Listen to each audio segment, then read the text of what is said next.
All right, we continue now, folks. Welcome back with our interview with Senator Ted Cruz, our exclusive conducted at the Restoration Weekend down in Palm Beach, Florida. And we talked about Barack Obama's abuse of power. Give a listen to this. The question you raise is a very important one. It's one of the most troubling aspects of the Obama administration is, aside from their radical policy, the way they've implemented it has sadly been lawless. Over and over again, this president has said, I don't care what the law is, I'm going to refuse to enforce it. And so we saw that with respect to immigration, when he said, I'm not going to enforce the immigration laws against certain individuals. We saw that with the drug laws, where he said, I'm just going to pretend these laws don't exist and not enforce them. We've seen it with Obamacare, where provision after provision, he says, for big business, I'm not going to enforce it against them for a year.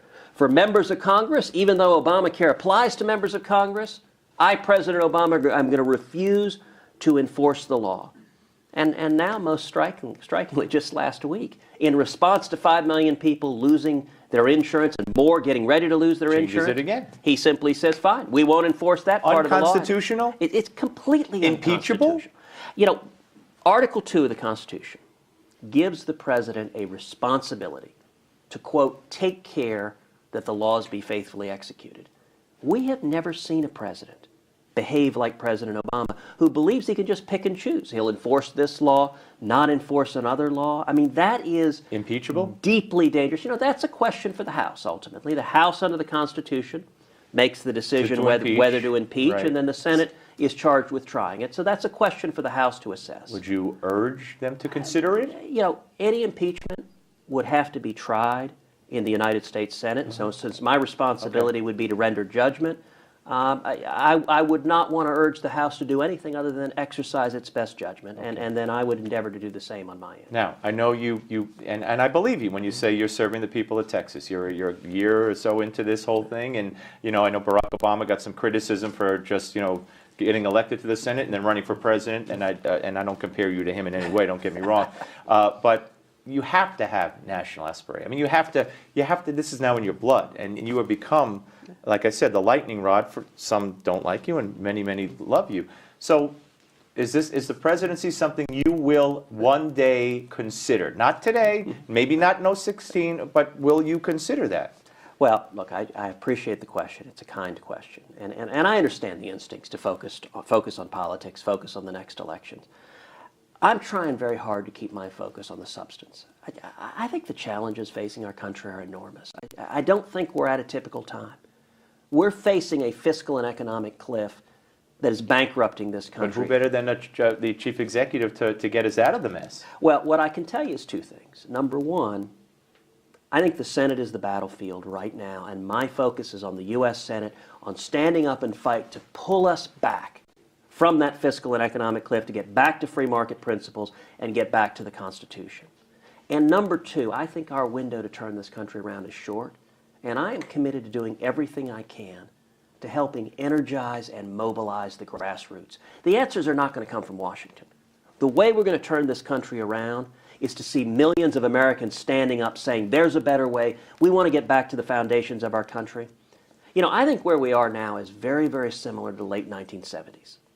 Late 1970s, we had Jimmy Carter years, terrible economy, double-digit unemployment, 22% interest rates, a feckless foreign policy.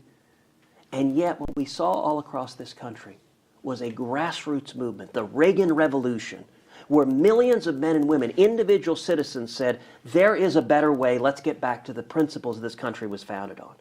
I think we're at a very similar moment in time, and so I'm committed to doing everything I can to encourage that.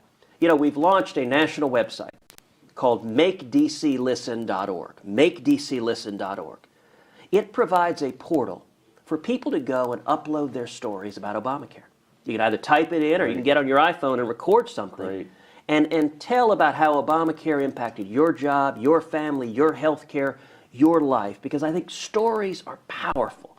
Too many Republicans argue like accountants, cerebrally, instead of saying, these are real people suffering real harm from real messed up government policies. Do what the Democrats do. That's exactly. They have good tactics, unfortunately. One more, quickly. The Senate's the battlefield.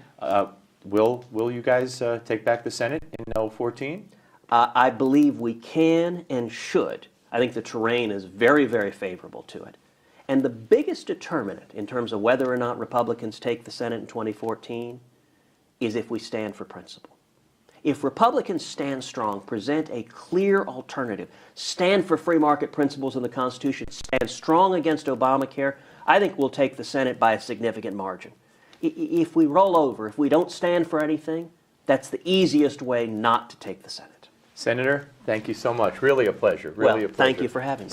All right, there you go, Senator Ted Cruz.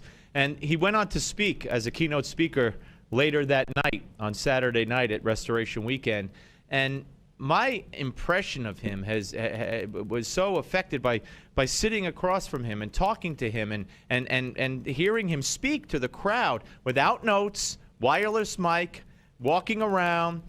He's just a whole different person than the media presents him as. And until you get to meet him or see him, or you're going to be bamboozled. So don't be bamboozled. Let this be a training ground for who Ted Cruz really is. All right, folks, we're coming back.